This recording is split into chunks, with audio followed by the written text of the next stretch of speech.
Good evening.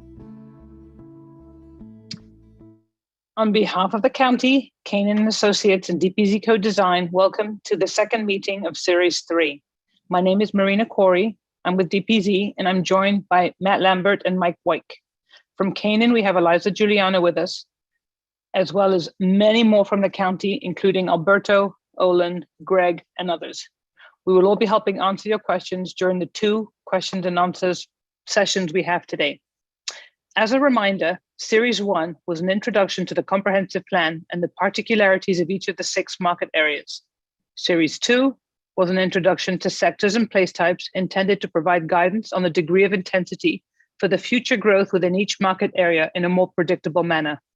It answers a lot of questions you may have about the comp plan as it relates to issues of transportation, traffic, density, and others. So I encourage you to go view the recordings at the Vision 2050 website. Series 3 is now about the zoning code, which supports the Vision 2050 comprehensive plan and actually provides the regulations for zoning controls that guide development and conservation. This first series is technical, but also interesting, we hope. It highlights what our physical assessment of the county reveals, explains the difficulty with the current code, and introduces you to what is a form-based code and how the new code, which we are calling Orange Code, is organized around a powerful tool called the transect, which essentially defines the different character zones within the county. Series 3 is different to the other 2 and is divided into 3 sets of meetings. Tonight's meeting is a repeat of yesterday's. The second set in early June will describe in detail the different zoning categories and their massing form and permitted uses. The third set in early July will discuss all else that goes into zoning, subdivisions, parking, signage, and such. So we look forward to your participation, your collaboration and engagement with this team as we refine the new Orange Code, which is the regulatory tool to enable the objectives in your comprehensive plan that deal with the sustainability, affordability, the vibrant public realm, the housing choices, and increased walkability you have all indicated you want.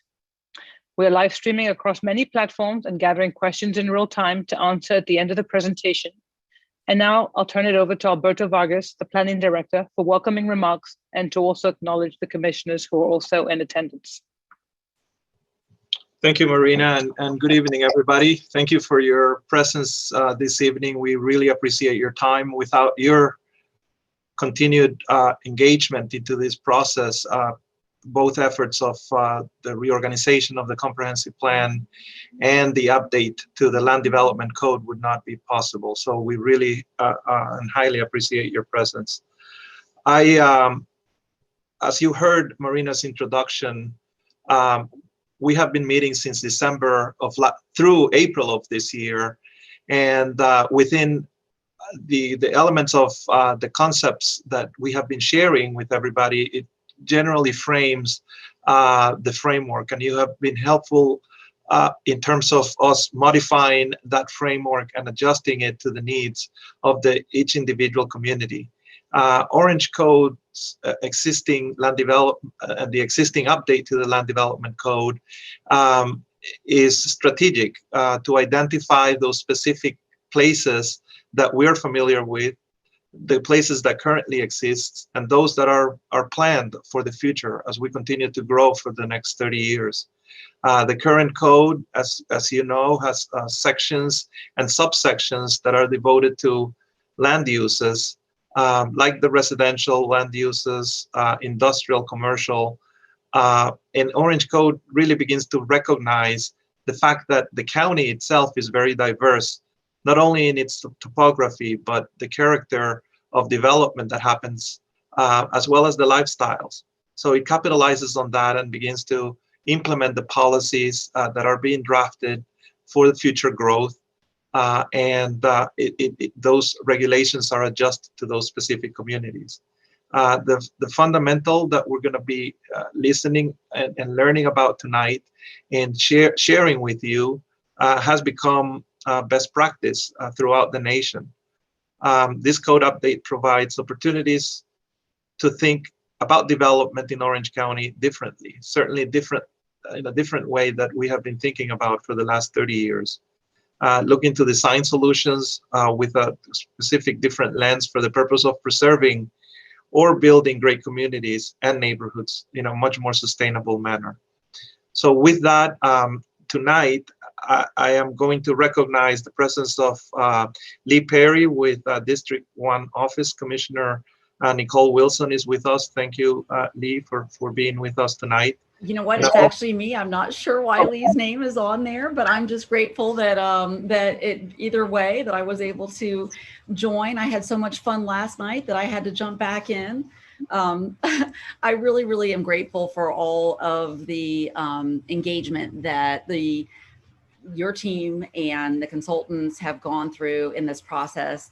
And I also want to reiterate what I said last time, which was to the residents that are tuning in, that some of these issues can sound a little more complex the first go around, but I encourage you to stay plugged in, to stay the course, and to please reach out to my office that we will talk through it. I want to hear your feedback. I know the planning team wants to hear, because I really believe the community knows what's best for them, and they've lived really with the consequences of planning to date. And I know that really accommodating residential growth, it can't be at the expense of our rivers and our forests, and those things are precious to the people in this county. So stay plugged in, and I appreciate everyone's time. Thank you so much. Thank you, Commissioner.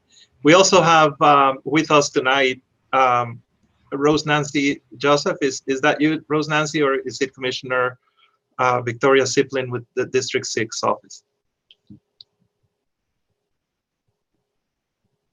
No response from either one, so I'm pretty sure the office is present. Somebody from District 6 is present, so welcome and thank you for your time. I'm sure that if there are other comments throughout the presentation, we'll hear from you. Go ahead. It's Rose Nancy. Just wanted I couldn't get myself off the mute. Okay. This is Rose Nancy with Commissioner Siplin's office. Just wanted to say hello to everyone. Very good. Thank you, Rose Nancy, for being with us tonight. With that, I'm going to turn it over to Matt so we can get started tonight's program. Thank you, Matt Member. Great. Thanks, Alberto. Tonight, we'll provide background and an introduction to Orange Code. It's really the why and what, covering broad concepts. The next pair of meetings will detail the new zoning districts, uses, and other related topics, as Marina discussed, and the final pair of meetings into the site development subdivision, which we'll talk about more today, so you have a better comprehension of what those are. But first, we want to touch on Vision 2050, which has been discussed in a number of previous meetings. The first meeting series, Alberto gave a full overview of the comprehensive plan and the code and how these work together. I do recommend that you try to view that on the Vision 2050 website. And in the second series of meetings, I got into the sectors and place types, which I'll touch on today because there is a direct connection, but I'm not going to go into much detail. So we did quite a lot of that in the last series of meetings. So Vision 2050 overall is an update of the county's comprehensive plan. This is a document that sets countywide policies in many different situations, including growth in housing, and we'll talk about that today, infrastructure investments, economic development, and many other issues of countywide importance. In response to rapidly changing times, significant growth pressure, and an overall sentiment that growth over the past few decades has, in many cases, been detrimental to the character and function of the county, the comprehensive plan is undergoing a major change. A key revision we'll discuss today is becoming proactive in controlling where future growth will occur and the form that it takes. A couple of survey results that Alberto has shared previously will be helpful for today's subject matter. This survey, for instance, indicates that very few people know or understand the current comprehensive plan and zoning code, which is not uncommon, and that most people feel that new development that they're seeing around them is out of character with their neighborhood. These two are directly linked. Another survey suggests strong goals of preserving rural lands, agricultural lands, and existing neighborhoods, and to grow through filling in underdeveloped places in a manner that allows people to get around without a car. And this last survey indicated a preferred proximity of living, working, shopping, and recreation, and then repeated some of the prior sentiments that I just discussed. So those are important because it's upon these sentiments that Vision 2050, the comprehensive plan, and Orange Code together are aimed to redirect future growth in the county. The elements of sectors and place types as well as Orange Code, the sectors and place types are in the comprehensive plan. They're linked together, those three aspects. And they work together to provide a vision for what places should become. That's in Vision 2050, and how growth and specific development can contribute to that vision, which is in Orange Code. For those of you unfamiliar with the Land Development Code or a zoning code, in this case, they're the same thing. It's a collection of regulations that control development on individual properties. This controls how large buildings can be, where they can be located on a property, how much of the property they can cover in buildings and pavement, and the uses that are allowed within buildings and on properties, as well as details related to those uses, like how much parking is required. As I discussed in the last series of presentations, sectors, which are a very large-scale tool at the comprehensive plan level, those really help determine where and to what extent new growth should occur. You know, grow here, but not over here, for instance. And these are the sectors in the comprehensive plan, which cover very large areas of the county. And as sectors direct growth, the majority of all new growth is encouraged in what's called targeted and intended sectors. And we'll touch on that a little bit more. But the established sector, which we do want to pull out, that covers most existing neighborhoods. And that will see very little growth. And it's also very lightly touched by Orange Code. You know, there's not a lot of changes going on in existing neighborhoods through this process. But the targeted areas, which will see more rapid change, will be closely controlled by Orange Code to ensure a consistent and predictable outcome. The transition of height and use as development occurs near to neighborhoods, and increasing opportunities for people who are, you know, want to walk, roll, or bike. Place types is another tool in the comprehensive plan that's more specific than sectors. These cover areas roughly the size of a neighborhood, or say the four corners at an intersection of major roads, which typically have shopping centers on them. And the place types really direct the character of those smaller areas to become something clear, like a mixed-use center or a neighborhood of a low intensity or moderate intensity. So the comprehensive plan really sort of pushes that direction. And they're generally directed in intensity as well, in, according to the sectors. So where there's a targeted sector, that's where the intensity of growth is intended. And within the place type, it has a place type that is in itself more intensive, and that directs Orange Code. So whether a place should seriously intensify or not intensify much at all, is really part directed by the sectors in terms of the amount of change, and then by place types to determine the form that places should take in the future. There's four categories of place types. There's urban ones, which are in the urban service area, and rural ones, which are outside of the urban service area. There's open space place types, which cover natural areas and larger parks. And then special place types. Those are areas of special needs and rules, or special considerations like universities, theme parks, airports, and industrial districts. And the two fit together like this, with an intent to grow most significantly in that targeted sector, mostly through redeveloping commercial properties along major roads. At this comprehensive plan scale, though, the details of the sectors and place types are a little fuzzy, because that's the level that comprehensive plans get to. And then Orange Code takes up from there and implements sectors and place types on the ground by regulating how much and in what form development can occur on individual properties. So we'll get to some code concepts soon, but first we'll cover background, and we'll take some questions on the background before we jump into the concepts. So to begin the Orange Code rewrite process, we first took a detailed look around Orange County. There are many positive attributes and a long history. The area is growing really for a lot of these reasons, including a great and diversifying economy, a global tourist industry especially. These are situated among a strong rural and agricultural heritage and a unique natural environment that offers many opportunities for recreation as well as for conservation. Because the county has grown consistently for quite some time, there are many models of successful traditional towns and new town development upon which to model future growth.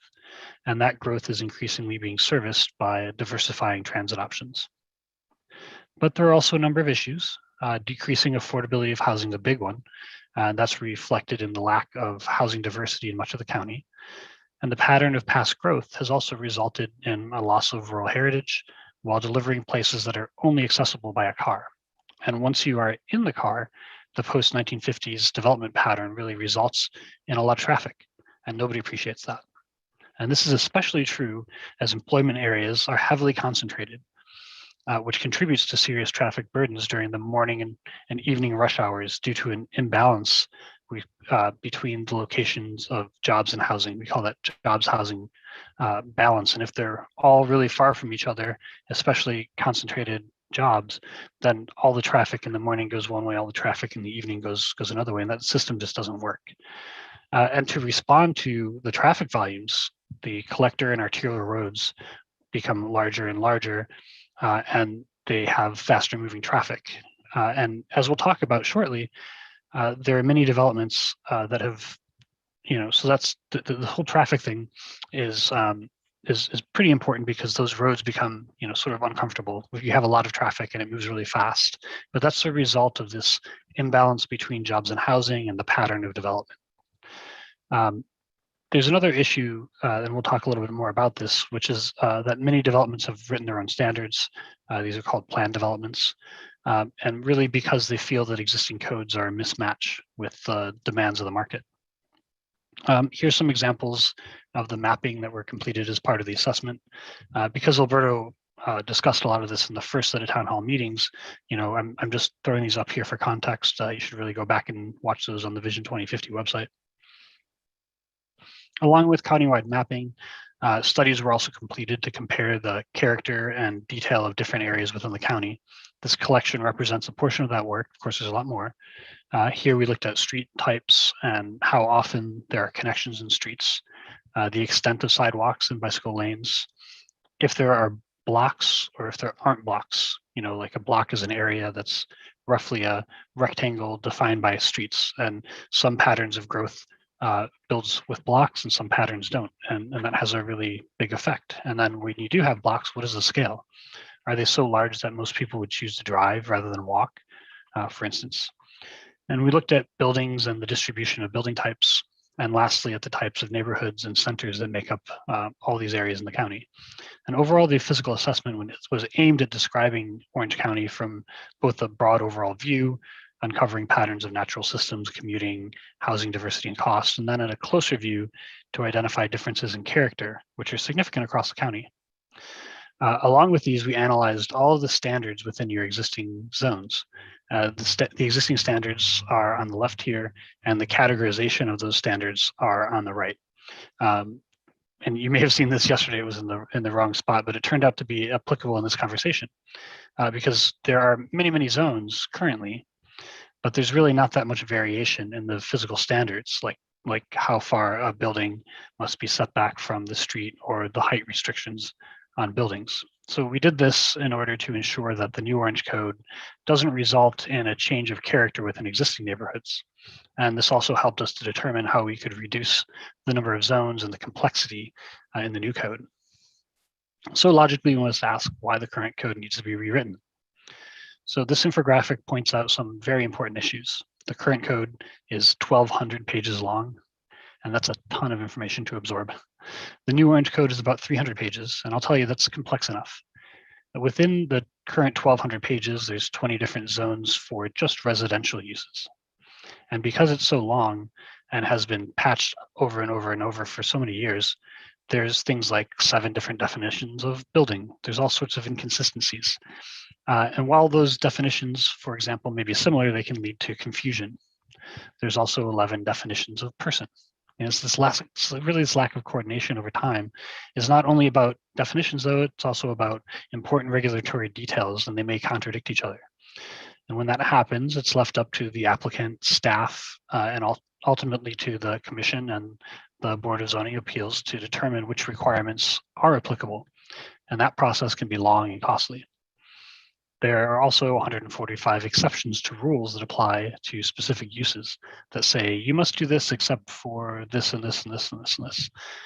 And finally, 20% of unincorporated Orange County is within planned development districts. These are places that have written their own rules because the current code does not allow for places like Horizon West, for example. And while that type of development is desirable, It's difficult to permit, and once its planned development district is passed, it's also difficult to administer for county staff who have to manage significant number of overlapping rules. So that's a lot of information, but we can really just boil it down to three things. The current code is complicated, it's full of inconsistencies, and it doesn't allow development in the form that is really desired, so it's outdated. And all of those things contribute to new development being more expensive than it should be. In our initial evaluation, we found the current code to be pretty poor in doing its job. Clarity is a big problem. Even internally, we understand that new staff requires about 1.5 years to become familiar with the current code. And that is their job. Imagine a resident trying to understand zoning. It's really complicated. Organization is also very poor, including the inconsistencies that I already mentioned. And the process, while rated higher than others, can also be complicated and costly. And because the code doesn't allow the desired outcomes, most permits include waivers, and these are conditions where a code requirement is basically officially ignored. So residents complain that new development doesn't fit the character of existing places as well. So the built result is poor. And it's not even good for the developers on the other side who have to pursue costly workarounds and waivers. That takes time and costs them money. And finally, the current code does not coordinate land use and transportation and encourages growth in undeveloped areas, which fails from a sustainability standpoint. So, sorry, current code, it's time to go. And one of the reasons the current code is a problem is that it's overly focused on use and not focused on issues that affect compatibility between properties. And we'll talk a lot more about that in the second half of this presentation discussion. Similarly, the code is focused on individual properties and not the collective outcome of development of a larger area. The result of this is a lot of inconsistency. What's built on one property has very little in relationship to what's built on the neighboring property or properties nearby. And this does not create places that can be named, that can be found, or that can be loved. Instead, it perpetuates placelessness, where we spend more time in the car than we do with our families and friends. With place types in the comprehensive plan, and zones in Orange Code will be better assigned to create main streets and urban centers and downtowns, along with new neighborhoods. Here, for examples, like known as downtown, for instance, and this mixes shops and offices and housing. And because they're connected and they're located all along the sidewalk, they create a place. And that works for cars, but it also works for pedestrians and cyclists. And because the form of buildings is fairly similar, they're compatible with each other. So, the uses could change. It's not really so much about use, about the specific use in the building. Of course, this would not be compatible with single-story housing. You wouldn't want to build this right next door, and that's also important in the code. And later, we'll really get into how the code manages compatibility. But the existing code does not manage compatibility. And developments like this that are desirable are built outside of the code. They're built independently. And the results, as we hear from public reaction, is that new buildings are incompatible with sort of adjacent neighborhoods. But a new code approach, it's not necessarily new. Thornton Park here demonstrates many of the characteristics that new development is interested in producing. Here, at a smaller scale, as would be appropriate in many areas of the county that abut up to neighborhoods. This sort of scale of development may be desirable, but it's also not able to be built currently. Today, this would just be, it would be impossible to break all the rules. And finally, there's an issue of coordinating zoning and subdivision regulations. We'll talk about that more later. To align with Vision 2050, the subdivision rules direct the layout of streets, of open space and conservation areas. These standards are very old and direct development in a form that's no longer desirable. And in fact, we heard from staff across departments that subdivision requirements need to change. As I briefly discussed about creating places, subdivision and zoning today are both focused too much on individual properties instead of acknowledging the larger area that properties are within. And as a result, the collection of individual developments don't add up to create full neighborhoods. They're mostly just clusters of housing or clusters of shopping centers, and they require you to drive to anything that you want that's outside of that cluster. They don't come together to make places. And also the quality of open spaces suffers as a result of the current code. Open space is required at a few different levels today in the comprehensive plan and in subdivision and zoning. And additionally, it's indirectly required in order to handle stormwater. But these requirements don't ensure that open space is usable to residents. They just ensure that it's provided. Today and for decades, open space has been an afterthought, really dribbled around the outsides of development. Now, over time, developers have found out that people want open spaces that really improve their quality of life, where children can play and neighbors can meet. So all new sizable developments have proceeded through a plan development process because the codes don't really allow for the types of places where people want to invest their money and raise their family. And the quality of open spaces is one piece of this. And so lastly, I want to point out that both the development community and people who are purchasing homes have really long signaled that the existing codes are out of date. As a result, many new developments are built using their own rules in order to appeal to home buyers and retailers. And as I've already mentioned, this results in many different standards across the county, which is difficult for staff and for developers, but it's also difficult for residents to interpret. You know, how are you to interpret what is allowed in properties nearby? And because they're out of date, the process to permit the type of development that has become desirable now in return makes that type of development more expensive than it needs to be because it's not legal and it takes time.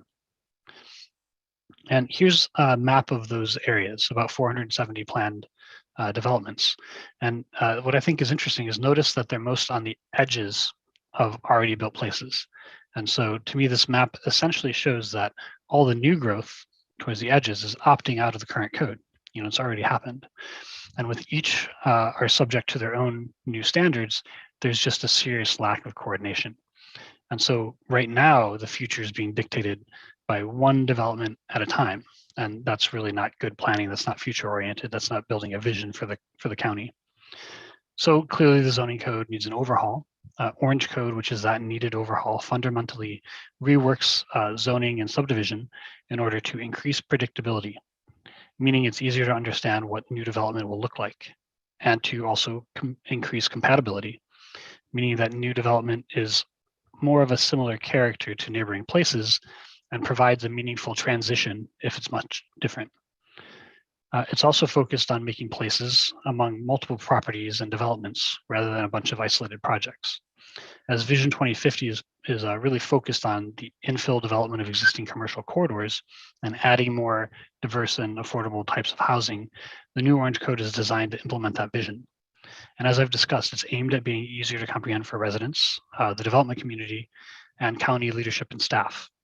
So with a strong future vision in Vision 2050, Orange Code is able to be more streamlined and clear, directing development towards that future vision. So that's really the background. We'll pause now for a first round of questions, if there are any, before we head into the main categories of change, the main concepts of the code. Thank you, Matt. Can you hear me? Great.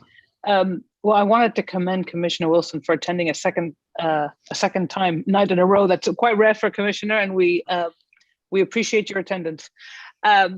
So far, we don't have any questions, but I will ask Alberto I'm going to ask Alberto the same question I asked yesterday to kick off this session, because I think it's one that really does speak to the characteristics of Orange County, and it's one also that maybe can reassure residents that while we really focused on what doesn't work in the code, there are things that do work, and those elements have been incorporated into the code. So, and you will see that in greater detail when we go and describe to you the different transect zones in the next series. But Matt has spent a lot of time focusing on PUDs and really the administrative headache it causes, because every PD is written to a different degree. I've seen some that are 300 pages. I've seen some that are 20 pages. And so depending on the area, depending on the wiseness of the attorneys, the land use attorneys, they're written to very different degrees of specificity.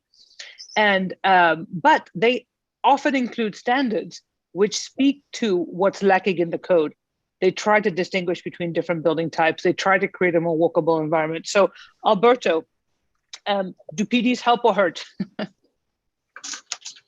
Thank you, Marina, for the question. And PDs are a reality in Orange County. They are, in turn, the reverberation of the built environment, if you would, that you experience today. You identified as part of the presentation and the map diagrams, identifying the presence of some of those PDs. Some of them are, or all of them are identified, but some of them are in the process of becoming places. And the question is very specific about whether they help or they don't help. And I think the reality is that in some instances, PDs are required, such as the established on the outskirts of established neighborhoods. The requirement in terms of general communities, such as Horizon West, for example, which is one of the oldest sector plans in the state of Florida, that comes with a set of policies and a set of regulations that are very specific to developments. The actual process of PDs are required. And they adhere to those policies in the comprehensive plan, and they adhere to the regulations that are embedded into each one of the villages. So there is a level of predictability in that level, that specific series of neighborhoods and communities that are being formed. There are other PDs in the county that because the developers come in with a development program that may not fit the rules within the standards of Orange County, they create their own rules. So where it hurts is that sometimes those particular developments are the element of surprise to established neighborhoods. Those residents were not under the impression that a certain level of development or intensity of development was going to happen in their backyard.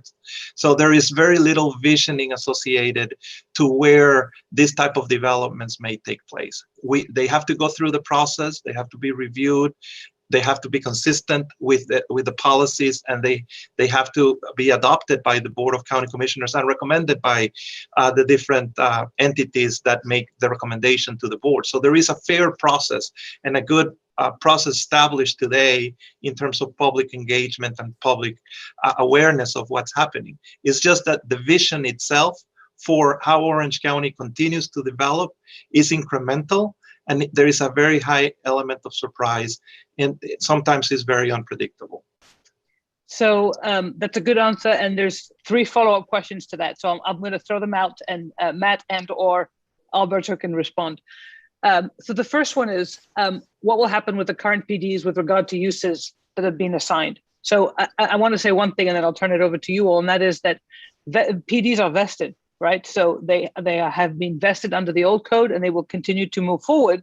That's not to say that there won't be a mechanism where we're hoping to find a mechanism in the code that allows some portions, right, to trend towards Orange Code where it makes sense that it be more aligned with the comprehensive plan. But that does require that they reopen up the process. Some developers may be willing to, some may not.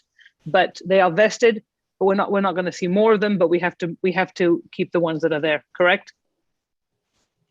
Yes, that is correct. All of the PDs have pretty much gone through, again, the approval process. They are vested.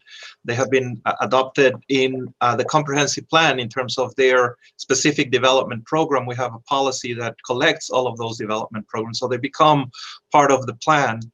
The question is and continues to be, how would those PDs continue to implement themselves as they evolve from the land use plan into the development plans, as well as the subdivisions, the way that each one of those neighborhoods are going to be developed, which is another process, the PSPs, preliminary subdivision plans. So we have to be able to understand that there is going to be an evolution and an implementation time frame, and what that is still being evaluated and being coordinated with all the entities that have those interests. We do have to make a decision moving forward, though. I think as we continue to formulate Vision 2050 and Orange Code, and provide a determination that PDs as they are structured today would not be part of a future infill or new development in Orange County. I think that is the only and fundamental reason why we are moving forward with Vision 2050 and Orange Code. And I think that needs to be clear from the get-go. Thank you. And there is a plan. They are essentially being phased out. So the next question I'm going to direct to you, Matt, which also has to do with PDs, but it's a question about coding and enforcing in general, which is if developers are not adhering to the codes, are they adhering? Why would they adhere to codes that don't work? So why are they writing their own standard, and what makes them, what holds them to those standards? And maybe you can speak a little bit about process too. Well, there's two parts of that. I think we had heard yesterday a question of enforcement, and we discussed how it can be difficult to enforce rules that are so complex that you may not even know what the rules are with all those PDs. And that goes to the mechanism of enforcement and making that easier. But I understand there's also efforts in the works to increase the effectiveness of enforcement on the ground. But there's another piece to that, which is following the rules. And at present, everybody from say a staff perspective would say that the current code doesn't work, and what the goals for growth, both from the development community and from staff and also the buyers and neighbors, are for something that isn't allowed by the code today. So what you get is negotiation for all the new standards, and there's really it's really hard to determine in that negotiated standpoint what is compatible and what's not compatible with neighbors. What is a good outcome of development, is what is a poor outcome of development. And because right now the path is really through waivers and through negotiated standards, there's no clarity in terms of what the outcomes will be. It's really determined through that process, and anything could occur in that process. And so the goal here is to be very clear about things that are super important, and build a process that anticipates the type of development that's coming, and sets those standards in such a way that is compatible with neighboring areas, and improves the sort of transportation functionality of the county, and adds housing diversity. Great. That's helpful. Thank you, Matt. I think I'll encourage you now to move into the next section so that we can, that's it for questions for now, but I'm sure there'll be others as part of the second introduction to what is a form-based code and what is a transect. Well, good. Some more time at the end is always helpful. So now we're going to look at how Orange Code differs from the current zoning code and the subdivision standards. We're not going to get really into the specifics in this meeting. We have more meetings planned to dive in, but right now we want to describe the sort of topmost organizational points about how Orange Code works and why it's written in that way. First, there's a why that drives everything else, and that's predictability. I've said it a few times already. I'm going to say it a ton of times more. And so unlike the existing comprehensive plan, Vision 2050 really wants to direct future growth into specific places and formats. And using place types as a structure that we described earlier, Orange Code can then pick up from where the comprehensive plan leaves off, and ensure that the zoning regulations produce built outcomes that match expectations. That's predictability. In order to best achieve predictability, a different set of tools, though, is necessary. Yet in the end, it'll be easier to comprehend. There might be some new things to learn now, but once you sort of get it and it clicks, it's easier to sort of comprehend what is expected going forward. And if neighbors and owners and developers all together know what to expect, then the outcomes of development are not a mystery. Currently, zoning has little concern with the form of buildings. Rather, it's the use and the density or the amount of commercial building area that's permitted as the primary ways that development is regulated. There are some elements of form, like setbacks, how far buildings have to be from a street or sidewalk, and the height of buildings, and those are regulated, but they're really an afterthought currently. Now, a form-based code instead begins with the form of the building first, ensuring that the building setback and the heights are similar, and that there are frequent entries, along the sidewalks. Use and density, though, are still considered, but they're secondary, and the use within these buildings really can vary greatly, along with the density within the buildings. Who's to say that that this year you have a restaurant in the space, and next year it's a cafe. Those go away, and it's a clothing store. These sorts of tenant spaces change all the time, and density. Any one of these buildings could have a variety of different densities, and we'll look at that a little bit later. So that may seem a little bit crazy to say that use and density really aren't so important. So we're going to look at those elements and sort of describe why you still regulate them, but the form is the most important thing to regulate first.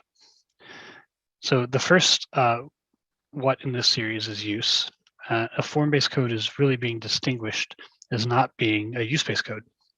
One of the first issues that we address in a form-based code is to simplify the uses. And we'll talk more about this in the next meeting as we talk through the use simplification process. But for now, you can see the comparison, here left to right. On the left are the specific uses addressed in the current code. You can see some of them are off the screen. And on the right is the simplification of uses for the new Orange code. And it's in the end, you can think about it this way. It's just not important to distinguish between a salon that has 6 seats and a salon that has 16 seats. Why would you split that? So diving into the minutia of different uses does not help to determine if a use will be compatible with the surroundings. And when it comes really down to it in the end, the code is supposed to do that. It's supposed to ensure compatibility between neighboring properties, and being overly focused on use distracts from what actually builds compatibility. So here's that actual, if we zoom out, the actual consolidation of uses looks more like this. The prior one was a little bit simpler, but what does it mean to consolidate uses and not be as concerned about use as we are about form? So we'll look at coffee shops as an example of this. It's a pretty simple one. So here's a coffee shop. Many people are familiar with this format. And so we would note that it's in a single-story building. It's by itself, surrounded by parking and a drive-through. It's set back from the street a certain dimension. But not all coffee shops share these characteristics. But the form of the building and parking are important. If you built this right here, if you built this in downtown Orlando, it really wouldn't make any sense, would it? So here's a coffee shop in a different context. Here's a converted home, historic home converted to business. The building here also wouldn't make much sense if you built this downtown, or even if you built this where that last coffee shop was located. But it fits pretty well into its context. It could be in a small scale neighborhood center. Maybe there's a few other small businesses. So this sort of low scale neighborhood type of business district. And that's certainly more appropriate near low scale homes than, say, a downtown building, or even that drive-through that we just looked at. This relationship between the scale and intensity of buildings that you can relate for compatibility. So here's another coffee shop, and this is along a new main street. This one, especially when we talk about uses, is interesting from the vantage point of a use-based code. Most likely, nobody considered that cats in a coffee shop would be combined in the use-based code. So as a result, permitting this business was probably pretty difficult. It was probably time-consuming, and that means it's expensive. But in any case, this cafe is distinguished from the prior from a form standpoint, mainly because it's in a 2-story building and it's next to other businesses that are built along a retail street. So here's that cafe in context, and how the form of the context here is really much more critical to control than the use. Any of these business spaces nearby is probably a different use, but they work together because they all share a similar form. So here's in a downtown building. This is a different coffee shop, a different context. And really, it's more important here in downtown that this business is within a tall building than the fact that it's a cafe. It might not be a cafe for that long. Maybe it'll be around for decades. Who knows? These sorts of uses change in buildings. So you can run a coffee shop in all sorts of buildings and all sorts of contexts. But you could not take this downtown building and locate it in anywhere that we looked at other cafes, particularly in that small converted house. That building itself, the form of the building, is compatible with downtown. It's not compatible with these other places. And while we're looking, this is also a coffee shop. It's not a good predictor of compatibility. And as a result, form-based codes deprioritize use. In a form-based code, the height of a building and the amount of activity within it, that's really what's controlled first. And the particulars of use are still addressed, but they're addressed secondarily. And that allows us to simplify uses. And simplifying uses significantly reduces the burden on businesses and building owners, as well as the specific use that's regulated. In a tenant space, like I've said, it may change over time. So it's a big burden if you have to go through this huge process to change the use in a building if you just expect that the salon is going to change to a cafe or maybe to an office. But it's certainly not just about coffee. Here's context for two different 7-Elevens, which are just a few blocks from each other, both in a downtown context. And the one on the left, that form it's really in conflict with the buildings that are surrounding it. But the one on the right, that's compatible with the surrounding buildings. So since use is not a good predictor of the form of buildings, let's look at some other ways that current codes regulate development. So here's a wonky one, floor area ratio. And this is often used to regulate development. It's a tool that restricts the total square footage of a building according to the size of the property the building's within.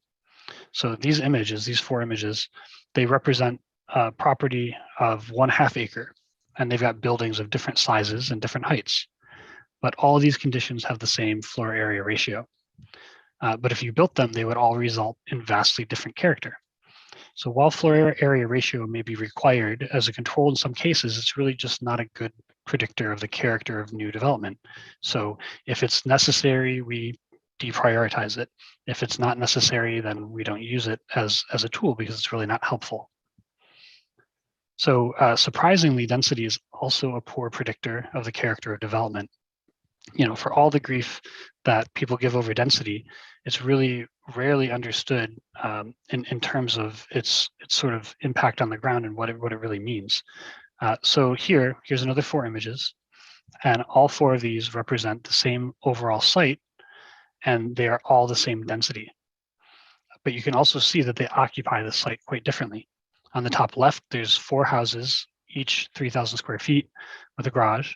They occupy really a lot more of the property than the building on the bottom right. But the building on the bottom right is a 4-unit multifamily building. In the bottom left are 2 duplex homes. In the top right are four smaller cottages. They're all the same density, but they really occupy the site differently. They're of a totally different character. And so too often people get hung up on density as a number, but density is not a good predictor of the character of development. So to demonstrate that, let's look at these 4 pictures.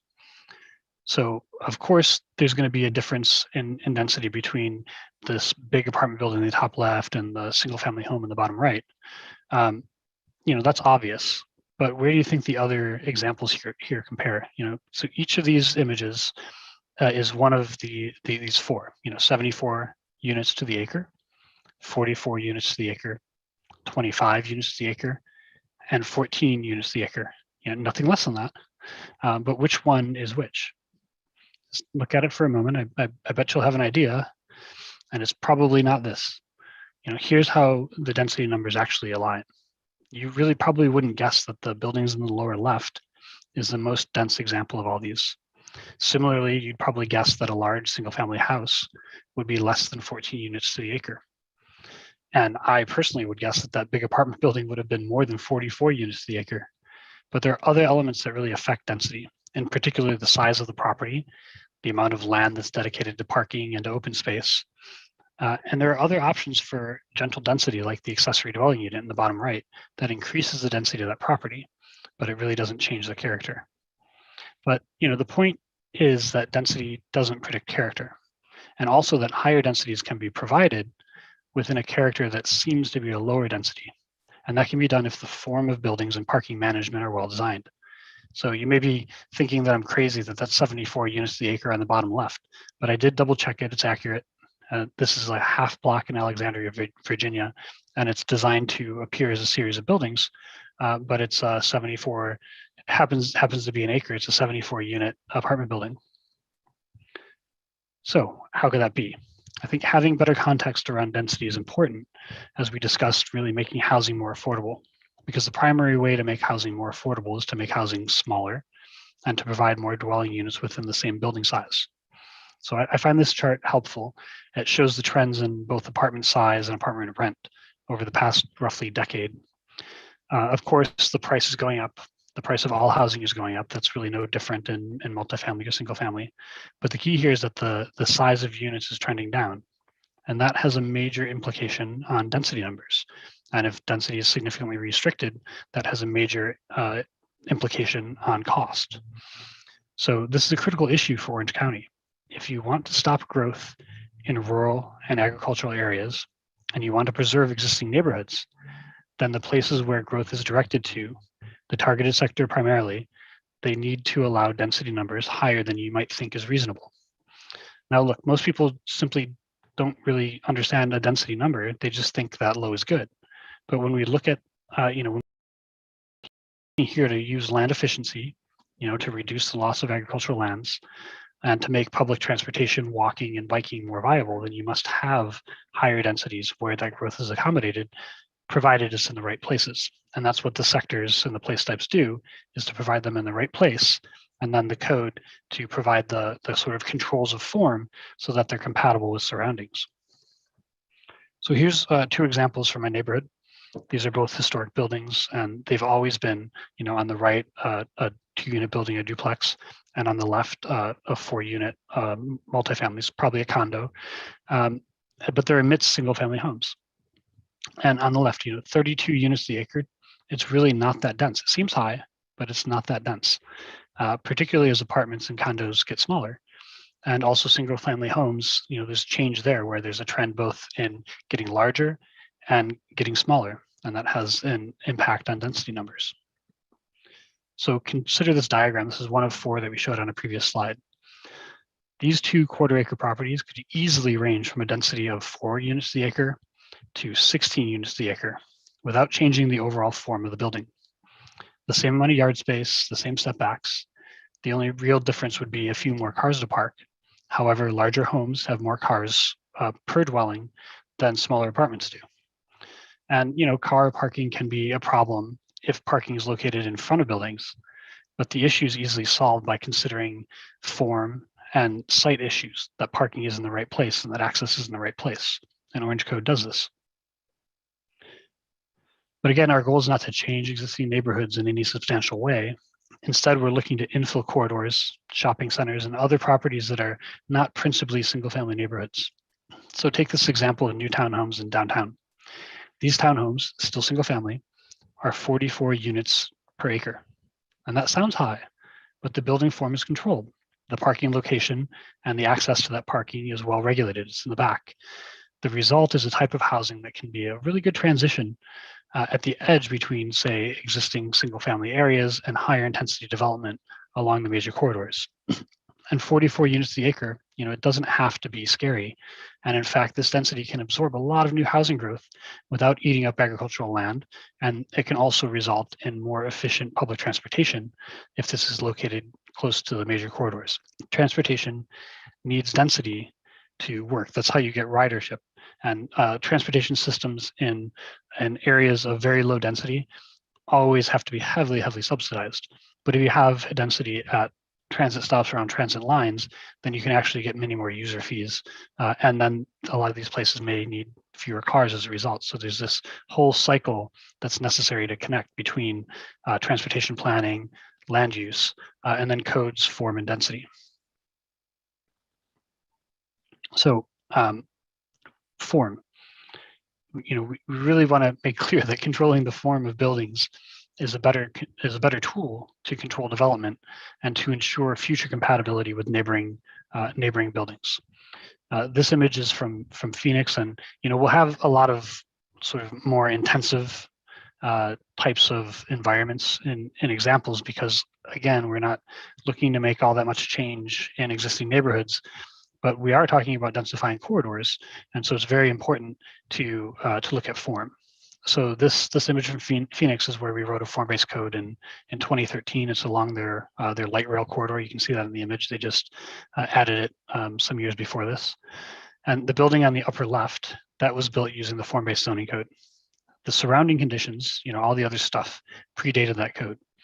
So first, let's look at a building size perspective. In the bottom part of the image, you can see two vastly different buildings. On the bottom left, there's a single-story building. And the bottom right, there's this gigantic tower. Those two buildings have nothing to do with each other. And together, they failed to create a cohesive place. Then the parking lot on the upper right. The parking lot's a different sort of issue that a form focus also addresses in a unified development ordinance. We'll talk about that in a moment. In this instance, the parking lot, that street is designed for pedestrians and transit with wide sidewalks and street trees and transit service. That's a really significant public investment in infrastructure. And having a parking lot along the sidewalk really wastes that public investment, as it's really incompatible with the street infrastructure. It's really not interesting. It's really unpleasant to walk on a sidewalk along parking lots. Now, the new building on the upper left, that's of a moderate scale. It's not the huge building, but it's also not the small single story, because the goal in the long range planning for this corridor is to grow at about this scale, about this height, in order to provide ridership and activities along the light rail line to drive ridership, right? So it's really intended to really match that future of the corridor. And it's designed to support the street and those walking nearby along the sidewalk. So starting with form first, we can solve most of the compatibility issues. And after form, then we can address use and performance standards. And those are layered on to further regulate the development, but form is the most important first step. So this means that the uses can be greatly simplified, because if you take a look at that top left building, it could be mixed use. It could be purely residential. That could be an office building, or it can be a hotel. So the use really isn't so important in this case. It's really the form of the building. And again, the use just might change. But form-based zoning, it's not new, and it's not even new for Orange County. The iDrive code adopted a few years ago was form-based, and there's form-based elements in many of the plan developments that have been adopted over the years. And there's plenty of others in Florida. Here's Miami, and this is a code overhaul done in 2010 that we were the primary author of. And to just show you a different scale, this is an example of a new CVS in Miami built to match the form of existing buildings that surround it, as directed by the form-based code. So the new CVS on the right, and the building on the left has been there for who knows how long. It's not all about making downtowns. It's really about making places compatible, making new development compatible with existing development. So here's a different type of example.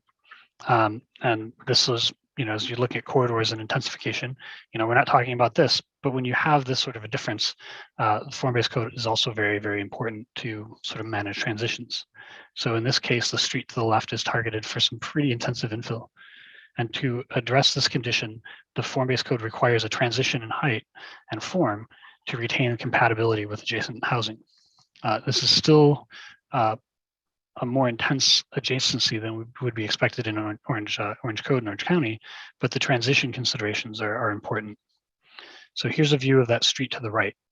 The very tall building is up on the left, but the scale is reduced with these buildings that come closer to the street. And then those buildings are broken up and they're massing, and they have entrances along the sidewalk to create the street, to keep the street active and to relate to the entrances of the housing on the other side. They're not exactly the same, and you can make these sorts of adjustments in how you write a form-based code, but it's much more compatible than having a very, very large building up against a street of smaller homes. Now, of course, that was way more intensive, but quite a lot of development also occurs on large properties or a collection of properties, and eventually they require streets and open space. And compatibility with adjacent properties in these cases in developing larger sites is really important to be considered. So these sorts of requirements and considerations fall under subdivision regulations, and they're evaluated by reviewing a development site plan. In many cases, and presently in Orange County, the zoning code and subdivision regulations, they're really not well coordinated. And so this often occurs because they're located within different documents, or they may be under the jurisdiction of different departments. And so a unified development ordinance, that term, really solves for this problem by combining the zoning and subdivision within the same code. And that's the way that Orange Code is written. So to demonstrate the connection, we'll look at a site that, this has been presented before, but I think it works really well for this example. This is a high intensity example. So this type of development wouldn't be everywhere, but this is the sort of applicable location for a development like this. It's adjacent to major roads and highways. It's not abutting directly, many existing neighborhoods. It's kind of buffered from the one behind it to the top. But in any case, this site is large enough that Orange Code would require that it be divided into multiple blocks and multiple properties, and that open space be provided as part of that. So here's one potential way that streets could be located in order to create blocks. So those orange dots are the blocks. And Orange Code sets a maximum dimension for blocks because small blocks are easier for people to get around on foot, for people rolling, for people biking. You have a lot of different options to go from one place to another. Large blocks, on the other hand, those require cars. You really can't walk in a system of large blocks. So this level of regulation occurs within subdivision standards. Subdivision standards are also where the size, location, the use, and the type of open space is regulated. Open spaces that line the outside of the property, as we said before, are wasteful, but open space that is well-formed and integrated with development can enrich people's daily lives with recreation and interaction. And subdivision standards also regulate streets. Streets are very, very important, and pedestrian ways and other similar ways of getting around. And streets, as such an important element, you really have to get them right if you want to make a place vibrant. You want to make it walkable, and so the subdivision regulations and streets need to be considered very carefully in context with the development on the edges of that. And then finally there's buildings, and so this is where the zoning standards, the sort of vertical stuff, and the subdivision standards meet each other. So in a unified development ordinance, all of these stages are considered together and they're coordinated. A block is not complete without the buildings, and buildings, are not really, can't be located anywhere if they're not within a block. They have to be worked on together. And so, as you might imagine, the details of a street as well should change in relationship to the scale and the intensity of activities of buildings along it. So a street at a scale of development like this, very tall buildings, would be detailed much differently than a street in a neighborhood of single-story homes. So for example, here, let's look at Central Ave and Washington Street. These are not interchangeable streets. The buildings are not interchangeable either. If you took the buildings along Central and you put them on Washington Street, it would be a big mess. In addition to people being very, very mad at that outcome, it's not a predictable outcome from the context of the environment. It's totally in opposition to the context. But at the same time, if you have this much grass next to buildings that tall, it's going to get trampled. It's going to collect trash. There would be too much traffic on the street for the width of the roadway, and there wouldn't be enough sidewalk for groups of people to walk past each other. But the opposite's also true. If you took the house or that wide green along Washington, you couldn't put that on Central. That would just be out of context. So a unified development ordinance coordinates these elements. So next, we're going to look at the tool that Orange Code uses to coordinate buildings, infrastructure, and open space together. And that tool is the transect. It's a wonky word. I know it's a wonky word. I got trying to get rid of most of the wonky words, but it's just something that you'll need to become familiar with because it's becoming very, very common as a means of managing compatibility in development and compatibility between buildings and sites and streets and open spaces really across the country. So the transect, it's really the way that compatibility is coordinated between the sort of intensity of development, between private developments individually, between the infrastructure, and between public investments that are made in infrastructure and open spaces. Now, the transect categorizes development according to intensity, and that intensity is on a scale of 1 to 6, 6 being downtown, and 1 being natural, undeveloped, or preserved places. So we call these transect zones, those 6 divisions, and they're really the basis for Orange Code's new zones. From the least developed to the most, there's T1 for natural lands, T2 for rural and agricultural lands, T3 for the sort of suburban single-family areas, T4 for areas sort of on the edge of the single-family areas and the edge of centers. We call them general. I'll talk about that more in a moment. T5 for centers like a main street or a smaller urban center, as we call them in place types, or a downtown area like Winter Park. That's really this T5 scale. And then T6 for really intensive areas like downtown Orlando. So this is really the same system that's used in Miami, and it's also used in Phoenix, as I've shown in the other examples, and hundreds of other places across the country, and also internationally. In sort of the rural development context in Doña Ana County, New Mexico, we've also applied this countywide, and transect zones there are used to regulate development in the city, in towns and suburbs, and also in the rural environment that has tons and tons of small hamlets and agricultural lands. But that doesn't mean that the transect would result in Miami or Phoenix or Las Cruces in Orange County. Rather, it's just a basis of categorizing compatibility, the details of which are adjusted to match conditions in Orange County. But as a categorization system, the transect helps to coordinate the transition in scale and the transition intensity from places that are more intense, like downtowns or say these built up corridors, to places that are less intense, like the existing neighborhoods. And so it's a clear system to ensure the compatibility of form. Now, generically, this is done by coordinating the site, building, street, and park, the forms of all those things according to the overall intensity of activity. Density is just one aspect of this. It also includes whether there are a lot of different users or very few, a lot of different uses within a building, if the building forms are large or small, and if there are many people walking around, rolling, biking, or if there just aren't that many. In the more intense places, what we call transect zone 6 or T6 over there on the right, there are really more people walking the sidewalk. So guess what? Sidewalks need to be wider. There are more businesses, so streets need on-street parking. And there are more activities going on within each building, so buildings are generally larger. They take up more of their site. And that's akin to downtown. Towards the opposite end, we won't talk T1 for this, but let's say T2, the rural and agricultural area. There's many fewer uses per land area, and essentially nobody walking to get to services and shops.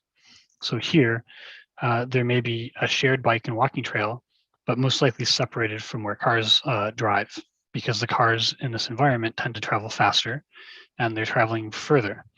And there really aren't that many people who are not driving.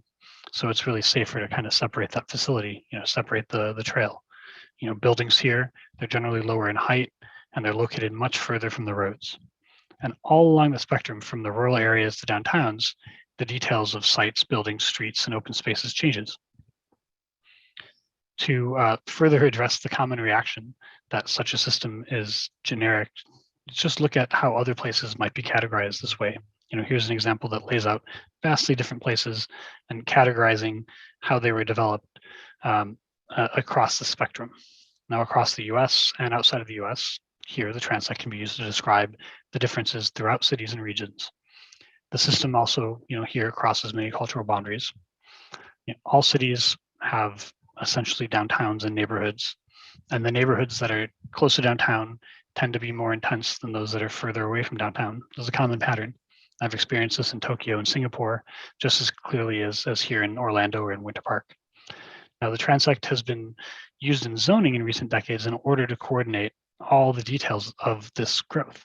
This stands in opposition to the way that today's zoning manages growth, which really has no way of determining compatibility or coordinating between the infrastructure and buildings. In fact, today's zoning is generic. Like that's what's generic is today's zoning. It's a system that began principally after World War II, and it's been replicated countlessly across the United States with no regard for local history or regional variation in building techniques or climate. So every culture builds cities and those cities vary in intensity from areas of high activity to low activity. And the transect captures this reality and allows us to align zoning with the human tradition of cities, towns, and rural areas. So here's what today's zoning produces. Should Orange County, Florida be the same as Orange County, California, the same as Houston, the suburbs of Detroit? We could easily look at the same sort of comparison for residential areas too, whether they're single family or multifamily. Today's zoning is generic and it's made most places in this country look just like each other. Sure, some places require more expensive landscaping, like apparently Houston here, but they're all really built the same and following the same sort of generic standards. And really none of this works for people who want to walk, people who are in a wheelchair, people who are biking, or people using public transportation. This environment doesn't work for any of those people. Now back to the transect. Let's look section by section at the zones a little more slowly, just to give a better characterization of these. T1 here is really preserved for natural areas. In most cases, these areas are preserves, like the image on the left, with no human presence. You have lots of wetland systems in the county that are like this. However, there are other cases where T1 may be used for large county parkland. So like Wakiwa Springs State Park is an example. It has some things some portions that may have buildings and bridges, and it has portions that are pure nature. So T1 overall, though, is the most restrictive zone with essentially no buildings permitted aside from park structures and those buildings that may be necessary for regional utilities. T2 is for rural areas that are principally in pastoral or agricultural use. Of course, this includes, some homes that are on very, very, very large properties, and that's common within, the rural landscape. T2 has an interesting diversity of uses, though, and they're not, they're really necessary for productive use of agricultural lands and pastoral lands, and those uses that are necessary to support that economy. But building here is generally low in scale and occupies a tiny, tiny, minuscule amount of any property. And because properties are so large, destinations are really far away. So walking and biking is typically recreational rather than for transportation. And as a result, roads here are oriented more towards cars and trucks than towards pedestrians. T3 is for suburban, which are principally areas of single family housing. Here, buildings are generally low in scale and they're set back a good distance from the street. Sidewalks are needed, but they don't need to be super wide since only a small portion of daily trips are taken by foot. Usually it's only for recreation, but maybe you walk to the store, but it's just not that common. The area between the sidewalk and the street here really should be wider to allow the street trees to grow larger and to shade the street and the sidewalk because the buildings aren't doing it. And that's really important to reduce the heat radiated by the pavement. But here most trips are taken by car, and streets are slightly more balanced to the car than to cyclists and pedestrians, but cyclists are becoming increasingly important in this environment. But the transect helps us balance those users as well. There may be some on-street parking, but in these cases, it's mostly used by visitors and younger family members, and most parking is managed in garages and driveways. T4.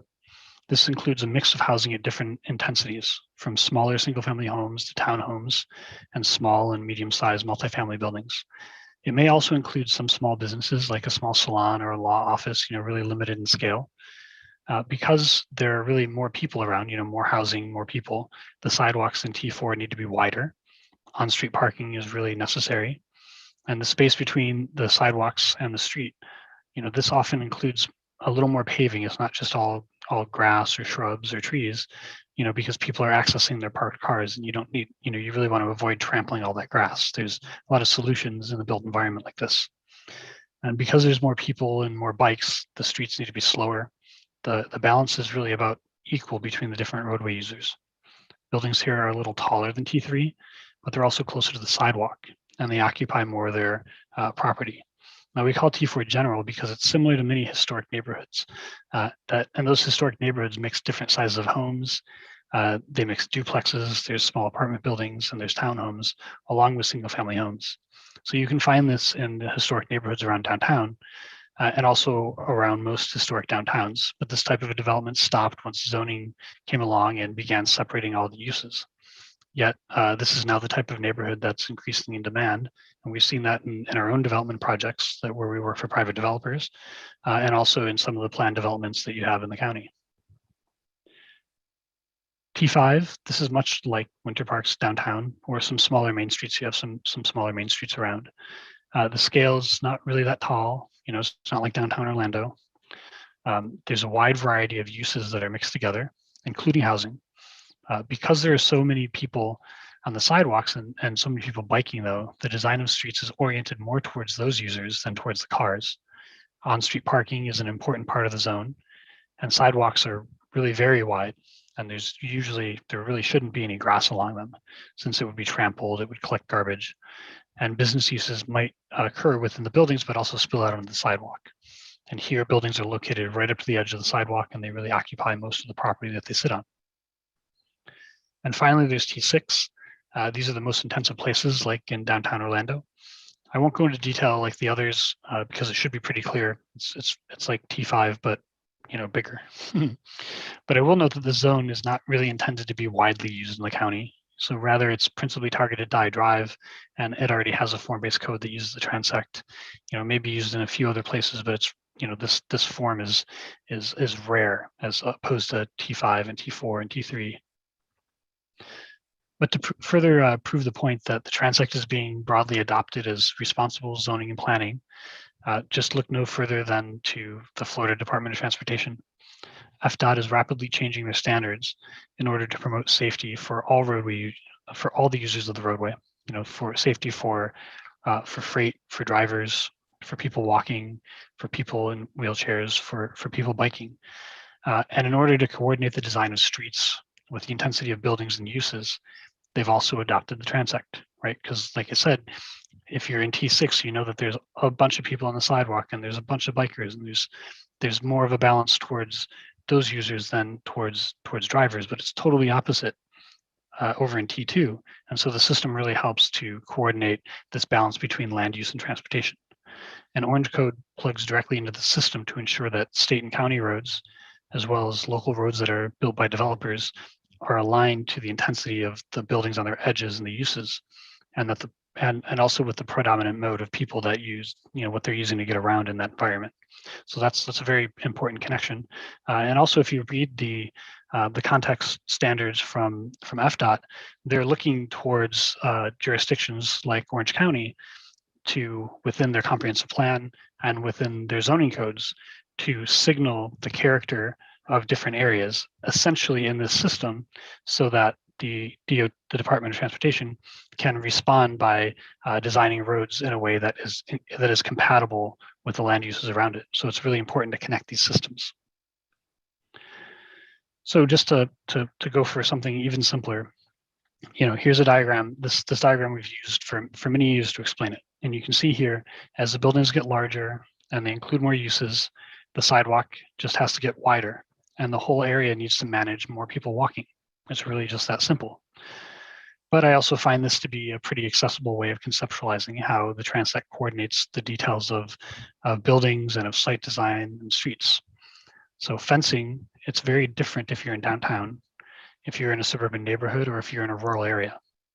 Because zoning includes fencing standards, and it manages the sort of height and material of fencing, to not coordinate by this by the transect creates really a lot of issues. In T5 and T6, the more intense areas, fencing really needs to be more solid, and it's usually higher. These are the bottom right images. A picket fence in downtown doesn't make a lot of sense.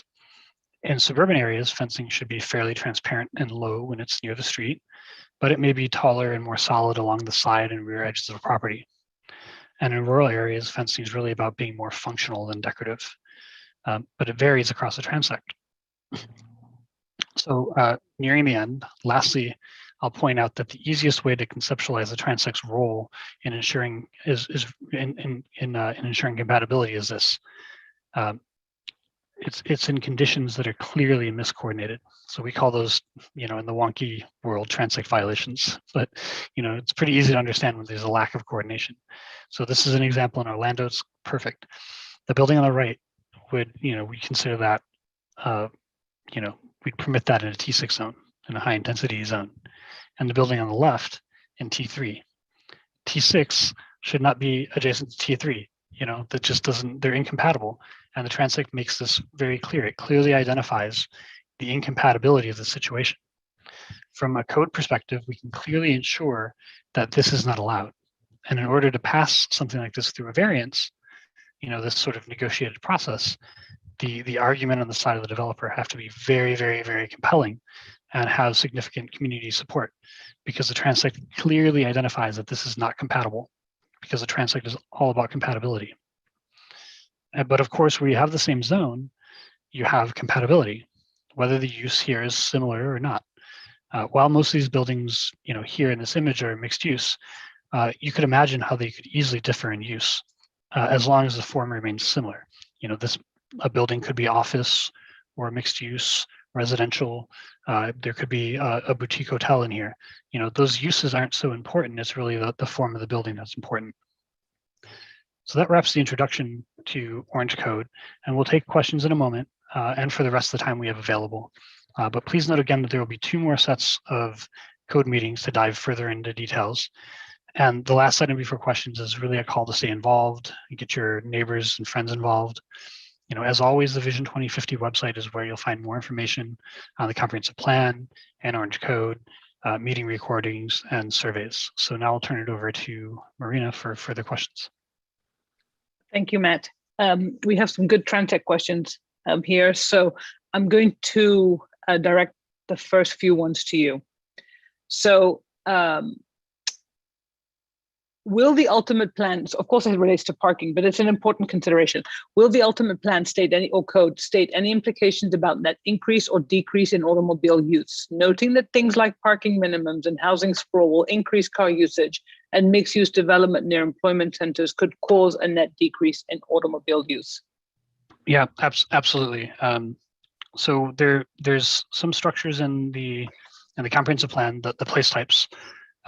Those help us to really determine areas that are going to have a reduced automobile use and therefore parking standard adjustments, and those that'll be sort of similar. So in the comp plan, we have a place type for the existing suburban neighborhoods. The parking standards in these areas should remain pretty similar, because the usage of cars won't change all that much. But in a place type that is intensive in mixed use when it's redeveloped, then we tie the parking standards to adjustments to that. So there's been plenty of studies done from the 90s till now, and constantly updated, determining first how mixed use environments reduce vehicle trips and therefore reduce parking needs, because you park once and you access multiple destinations instead of moving your car to all these places. That means you need less parking spaces, but also that different uses share parking between them. And there's been a lot of analysis done, especially in recent years. Just last year, these standards have been updated, showing that that parking demand is significantly lower overall when different uses are near each other, because an office uses parking during part of the day, and apartments use it during a different part of the day. And while it's not like 100% overlap, you can significantly reduce the amount of land that you give over to parking, the cost that has as an implication to development. So that's something that we're looking at closely, and really aligning and figuring out the best way to deal with the sort of existing pattern and the future resulting pattern with these mixed use environments. Yeah, I think just to add to what you're stating, Matt's answers are complex, because it's always a complex answer. And what you're going to realize with the transect is that it's never one answer only. Depending on context, there are multiple answers to the question. So there are areas in which parking minimums are appropriate. There are areas in which parking maximums may be appropriate. There are areas close to TODs where we're going to be more aggressive, and in single family neighborhoods where we're going to be less aggressive. So it's not a one size fits all. I think Matt did a really good job of speaking about the compatibility, but the context always matters.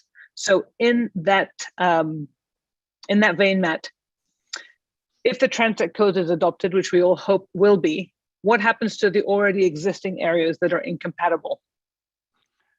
Well, those would follow, the translation, because the zoning has followed the incompatibility. The translation would still have that incompatibility, but if there were to be redevelopment, that redevelopment would be subject to transition standards.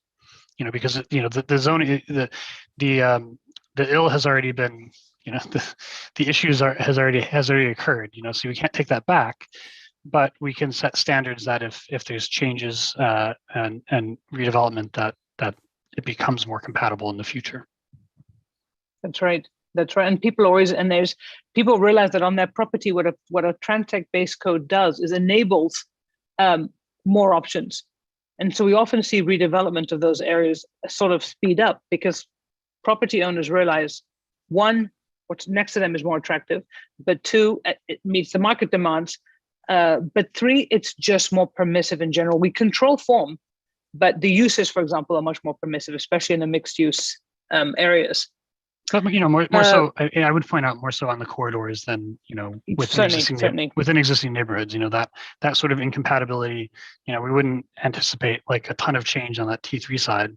It's just whether the other side can change. But that particular example, it's unfortunate, but that's what's occurred in the past, and we can be compatible in the future and in redevelopment. But it's not going to make a change tomorrow to that situation. But there are areas that look incompatible now, which will be made more compatible, especially along corridors. For example, where there are old houses that have converted to commercial uses naturally. And they may stick out right now because they just look out of scale and out of context. But with the new code allowing them to do these uses by right, to address the street in a more pedestrian-friendly manner, they will start to become part of a larger character area that's we hope will be made more consistent. Is there maybe this question is for you, Alberto, because it's somewhat comp plan related. It's very much comp plan related. Is there a certain number of housing units that the plan is aiming to create? This would be helpful in setting expectations about our county's response to the current housing affordability crisis, which I know is something that is dear to your heart. Yeah, so that's a very good and appropriate question to ask as we continue to better understand how the county is growing, and will continue to grow for the next 30 years, which is the targeted projected time frame of the expansion of the comprehensive plan. So we're working within that time frame. When we look at the growth from 1.4 million people that we have today, and we anticipate a 48% of today's population by the year 2050, that translates to approximately 690,000 people. With the understanding that the Vision Plan 2050 continues to be very holistic in terms of the corridors and the places that we're creating, and we tend to overlap or straddle, if you would, some of the incorporated areas so that the corridors are consistent. We are extracting the municipalities because the local government does not regulate or controls each one of their comprehensive plans or each one of their own land development codes, but we can certainly influence to the best possible intent of the definition.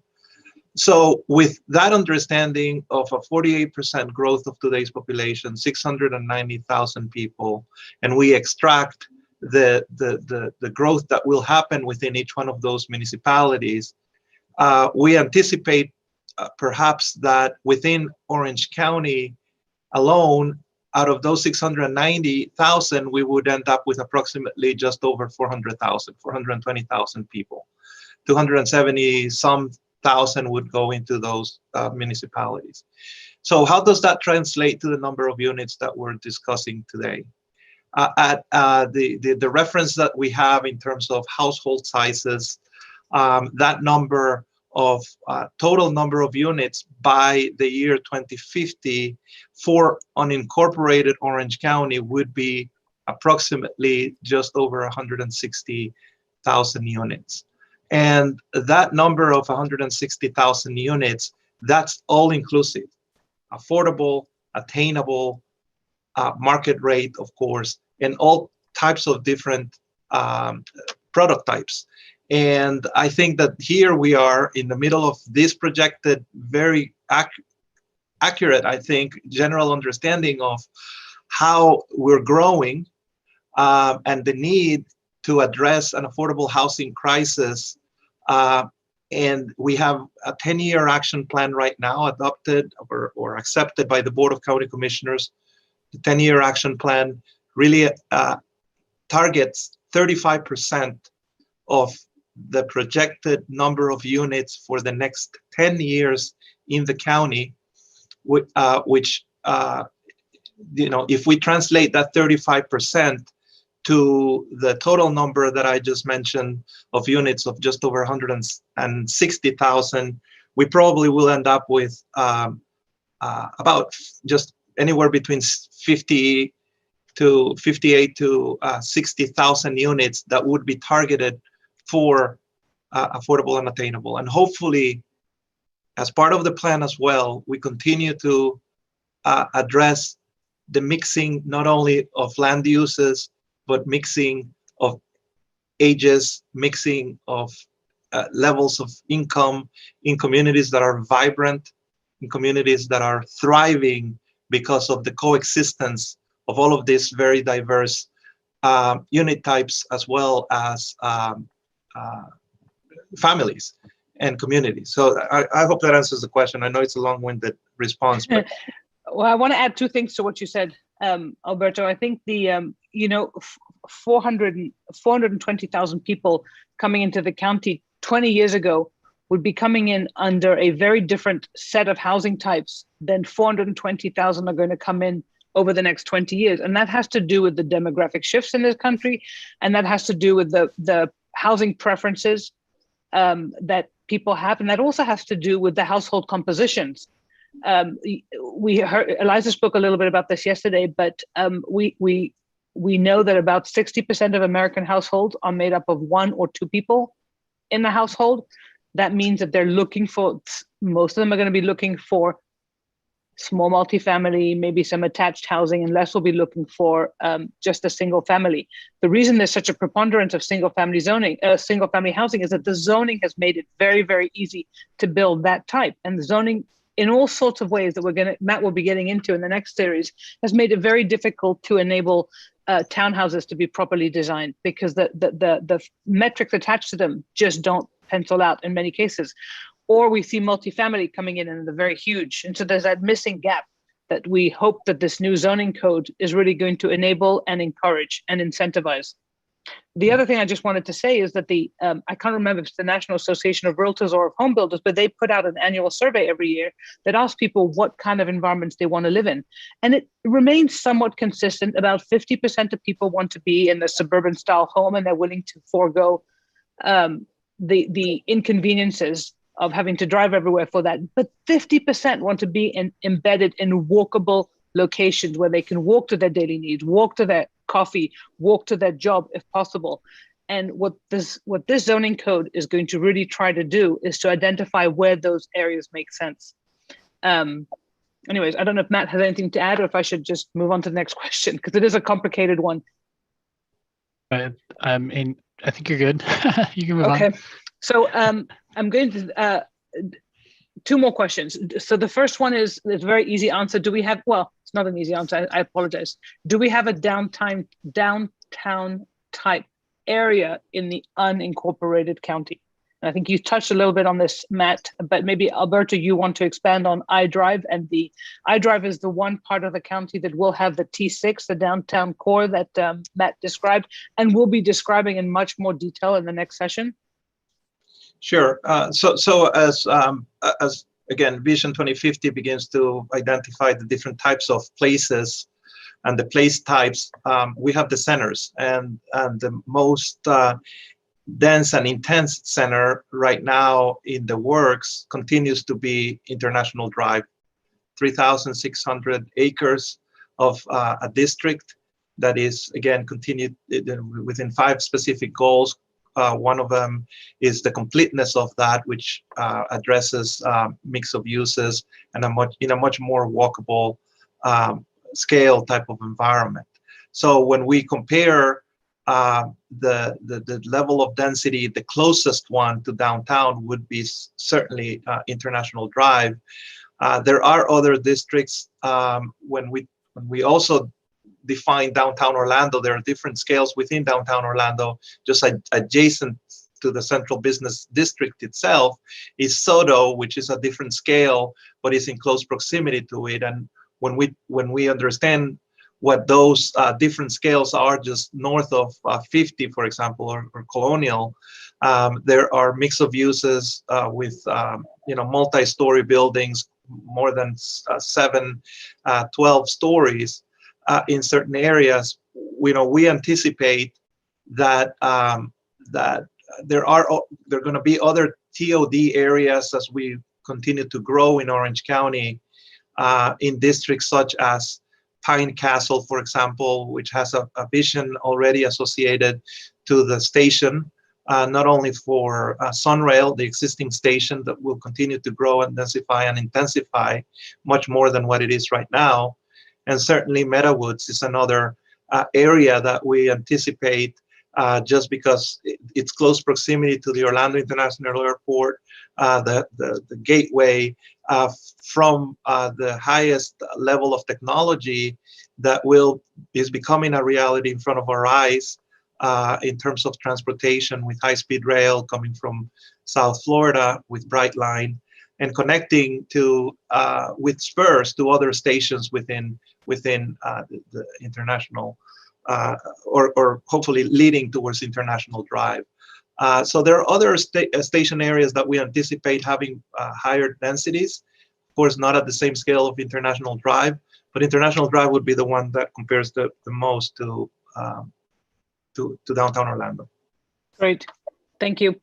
And there was one question that was asked. I don't know if it was if either Eliza or Mike responded in writing, so I'm just going to answer it very quickly, because the question is, will this code apply to cities within Orange County or only unincorporated areas? And it's only in Orange County, the unincorporated areas. So Matt, the last question is directed to you, and I think it sets you up nicely to describe what the next 2 sessions are going to be about, or the next 4, I should say, because the question is, how is design limited or given parameters in the form-based code, if any? Are we only looking at scale and form as a driver in terms of creating a sense of place, or is it more than that? Well, and I think Alberto spoke a little bit about the state legislation on this issue, that gets into restrictions on style.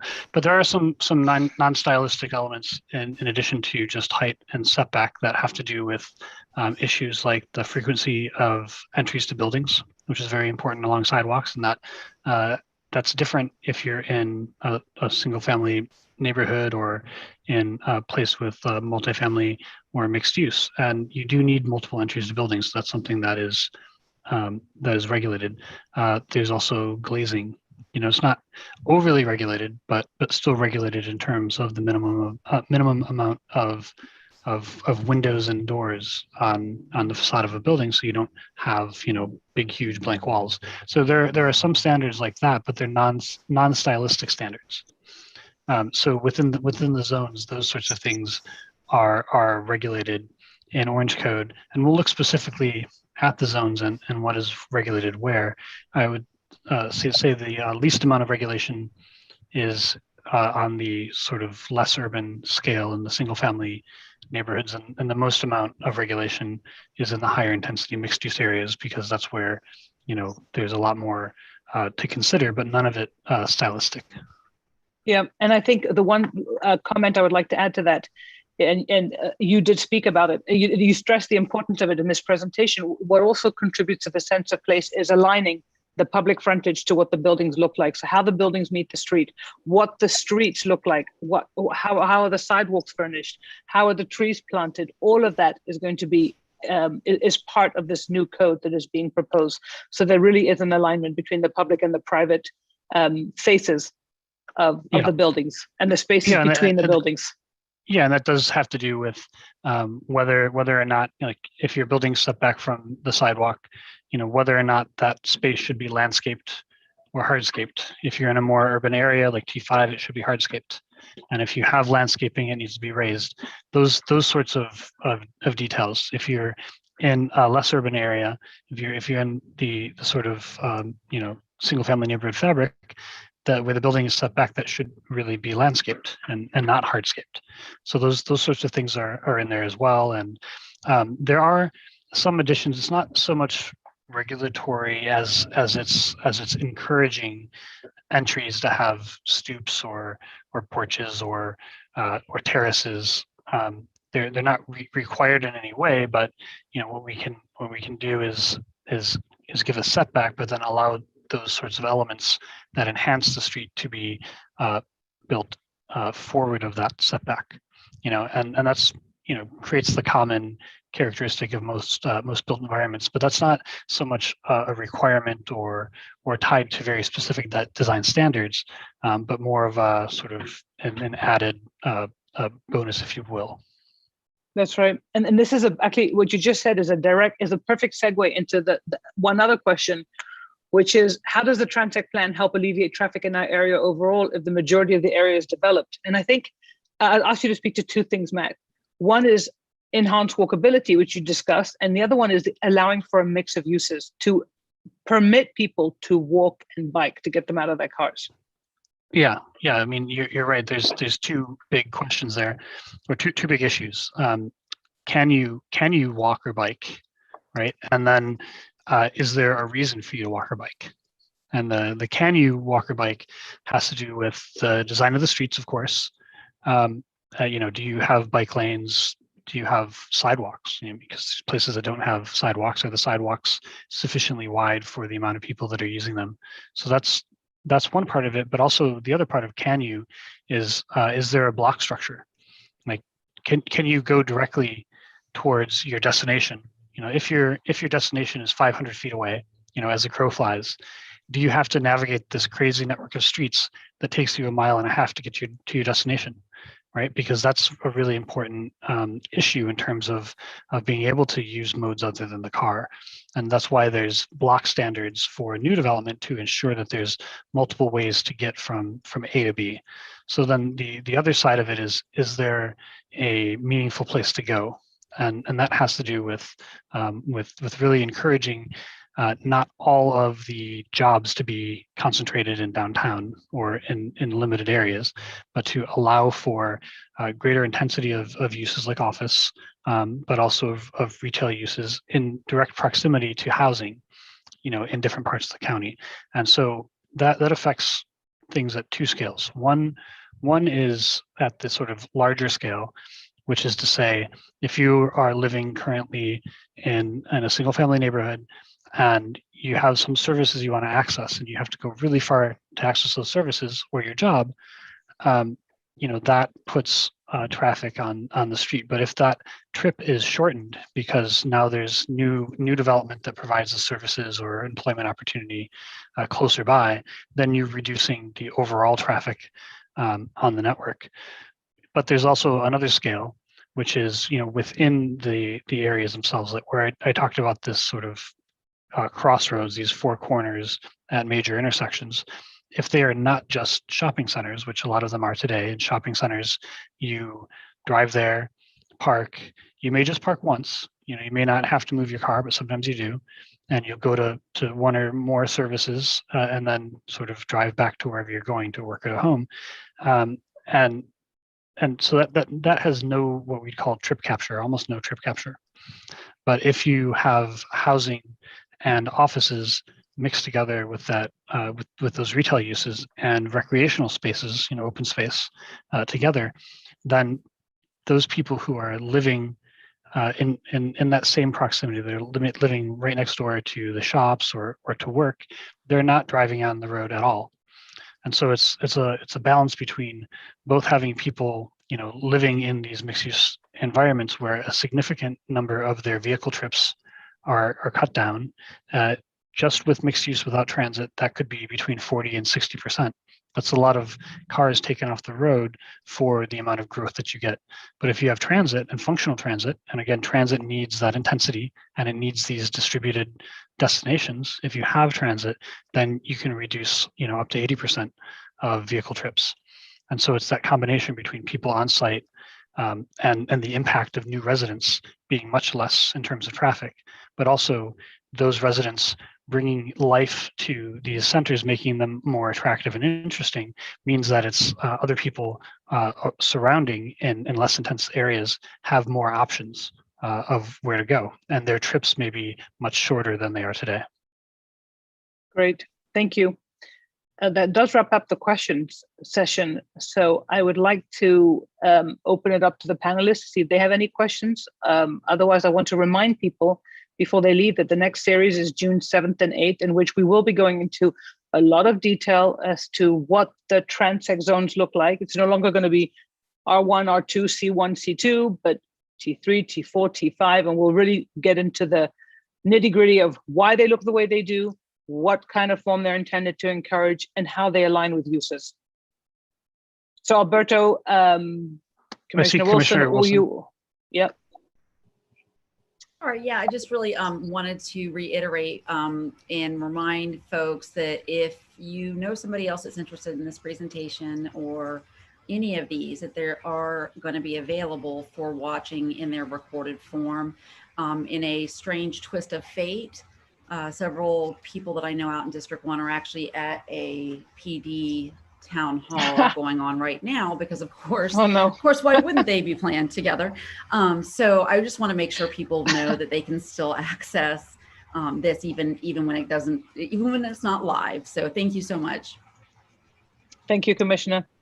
All right, well then, on that note, we want to say thank you all for attending, and we hope to see you in just shy of 2 weeks for the next round. Good night, everybody. Thank you very much, everybody. Good night.